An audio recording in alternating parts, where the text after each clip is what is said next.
Hi everybody, this is Everyday Commentary, and this is another comparison video, and I'm just going to take a look at three knives. They happen to be my only three custom folders that I have left. I've had a bunch of custom knives, and these are the ones that stuck around. And so what I'm going to do is I'm going to talk about the knives individually, and then I'm going to talk a little bit about what I like about each knife, and then sort of talk about why I have these three, why they've met. So this is the Kevin Wilkins Leafstorm 9. This is the Sawby Swift. This is the Gareth Bull Small Shamwari. It happens to be the first small Shamwari. This was the first one with the over-the-top clip. So let's go through and talk a little bit about these knives.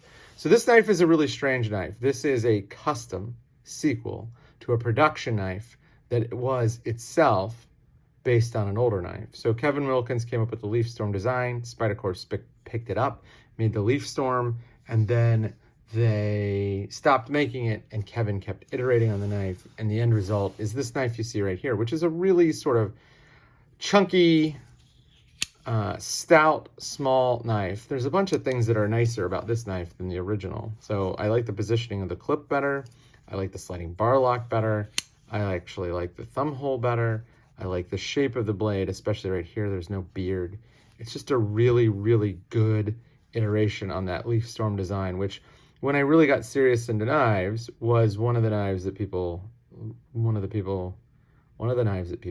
about. They were like, oh, this is the greatest. And while it wasn't my favorite knife, it just appealed to me. And so when I had a chance to pick up a custom version that had all of these improvements, I was happy to do so. Kevin doesn't make a lot of knives, and so it's going to be hard to find one of these. Your best bet is to just go on his website. He'll drop one, once every 2 weeks, once a month. You're going to have to wait a while to get a configuration you want. I mean, I waited like 9 years for everything to line up. I didn't want a brass handle because it was too heavy. I didn't want some weirdo blade shape or a weird blade steel. This is the S30V titanium handle. There's a brass pivot collar.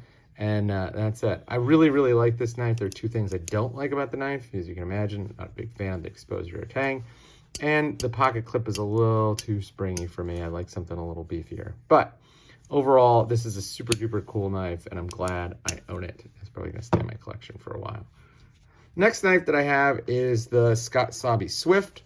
This is his Swift model. It is a nail nick, and it opens via the nail nick and closes by pressing this little tab here. This is what Scott calls his self-lock. There are no moving parts. There are, other than the blade. You can't get your finger caught in the blade path. It's just a brilliant, brilliant design. The engraving here is what's called overlay banknote engraving. It was done by Ray Cover. I was originally going to have Scott Selby's wife do it, but unfortunately she passed away. So Scott is no longer making knives, so this is not going to be something you can go get. I think if you go find one on the secondary market, it'll be pretty expensive. I paid not a whole lot for the knife, given how nice it is, and I paid not a whole lot for the engraving, given how nice it is. A couple of things I want to point out about the engraving. Let's see if we can zoom in. So this is what's called overlay banknote engraving, and sometimes they'll do this sort of flowery flourish scroll work, but it doesn't have the 3D dimensionality that you'd get with a really high grade engraver like Ray Cover. So let's take a look at some of the touches here that really make it, in my mind, super cool. So one of the things that you look for in good engraving is this overlay feature. So if you follow this leaf here, you'll notice that this leaf passes under and then over, and this one passes under that one. So what you get here is real three-dimensionality in your engraving, and that's the mark of somebody that's actually quite skilled. And you can see that there are these touches throughout. You can see right here, there's a little bit more right there, and you can see on this side, there's some more. I mean, the engraving on this knife is just beautiful. So really, really excellent job on the engraving. Scott actually talked me out of desert ironwood and instead recommended that I use koa, which is a wood from a very, very rare wood from Hawaii. And the end result is you get like some real movement in the wood grain, what's called chatoyance. And you can see, like right there, like right, look at this section right here. You can see as I move the light around, the grain of the wood sort of changes its appearance. That is a very unusual feature to find in wood. I don't know of any other wood. I think you could probably get some chatoyance on a really figured piece of bird's eye maple, but nothing that's as pronounced as this. I mean, this thing looks like it's alive when it's moving through the light like that. So very beautiful, beautiful piece of koa. And the whole knife is just absolute perfection, in my opinion. There's nothing I would change about this knife. It's simply stunning, gorgeous piece. So that's the second one. And then the third one is this knife. This knife is the Gareth Bull Small Shamwari. This knife was made by Gareth after he read my review of the first generation Shamwari. I wrote the review, and 18 months later, he contacted me. He was like, hey, I have that knife if you want to take a look at it. And I was like, which knife? He's like, the one in your review. And I said, oh, I already had the one in my review. I kept it. He said, no. I made a new one based on all your feedback, and I've incorporated a bunch of the features you like. So you want to take a look at it? And I was like, sure. So some of the things that he did, crowned the spine, which I thought was nice. He made some contouring in the handle, as you can see.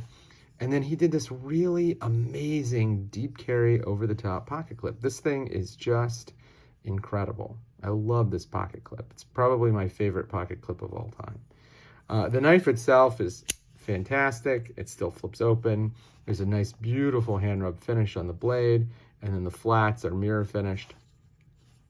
As you can see, the knife's handle appears to be stonewashed. It's actually not stonewashed. This is just wear and tear from carrying the knife. I've carried this knife a ton. I don't have any sort of tendency to baby the knife. The only knife that I don't regularly carry in my entire collection is this one, and it's just too pretty. So I don't carry it often, but I have carried it before. As you can see, this knife has a ton of wear and tear on it, and that means that I do actually use and carry this knife on a pretty regular basis. I keep it pretty sharp. I mean, as you can see, it's grabbing onto my fingerprints, the ridges in my fingerprints. It's super duper sharp. So I love this knife. This is probably my favorite knife of all time. It's just an absolute gem in terms of EDC. You can get this knife. This knife is relatively easy to get. He doesn't make a ton of smalls anymore, and most of them have bearing pivots. I actually like the action on this. This is Phosphor Bonds washers. And this was the original, the first one, but he's made a bunch of them since. He also did a run of designer-produced blades with WE knives, and they were really good by all accounts. So if you want to take a chance at going to find one of these, you can. It's not going to be terribly easy, but it will probably be easier than finding these two. These two just, they don't. This one's not even being made anymore. This one is just made in a very small batch fashion. So that's the Gareth Bull Small Shamwari. So let's talk about the theme here. I mean, there's a couple things. First of all, I want my knives to be a little different. I don't really like the current trend of these giant, enormous, trade paperback sized folders that the custom market is producing. They don't appeal to me. And the big reason why is because I do use and carry these. And so a knife that big is just not going to be useful or carryable for me. And as a result, I wouldn't carry it.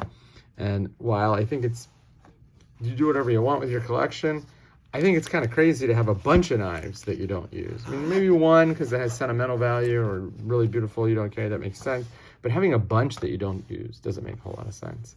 So they're all small. The other thing is, I'm not a huge fan of the adornments that are currently popular in pocket knives. I really don't like Mokutai or Zerk. I'm just not a fan of those things. They don't look stylish, and they certainly don't look timeless. The engraving on this knife is going to look good 200 years from now. And so if I'm not going to do something like engraving, I'm going to just try to keep the knife as simple as possible. And both of these knives are pretty simple. Titanium, a little bit of accent of color, and that's it. Titanium, steel, accent of color, done. Overall, I think that makes the knives look nicer. It also makes the knives less particularized. So if I ever do have to go sell them, it's not like I'm going to have to go find somebody that's a Mokutai fan or somebody that's going to have to pay, $2,000 for the knife. it'll be much easier to sell them, and more likely that they will appeal to people's tastes because they're relatively simple and unadorned. And then the final theme, besides being small and unusual and being relatively unadorned, is I just have to have some sense that they're good users, right? Like, this is a really good user knife. I mean, there's just no way to make the knife look dirty or beat it up. I mean, it's so stout, it's really heavily stone washed. I mean, the blade almost looks like it has a black wash finish, but it doesn't. It's just a really heavy stone wash. So like, I'm not super worried about using my custom knives, which is a great thing because you get these things that are such unusual, like micro pieces of art, and then you don't do anything with them and they just sit in a box or a drawer somewhere, and it's like, they're made to be used, and using them gives you a great deal of pleasure. And so I'm super, super happy that I got knives that are designed in such a way that the use actually makes them look better. Like, I think this knife looks better with its super scratched up finish than it would otherwise. So that's a look at my, that's a comparison of my custom knives, my custom folders. I might do one for fixed blades, but I'm not 100% sure. So stick around and see what happens.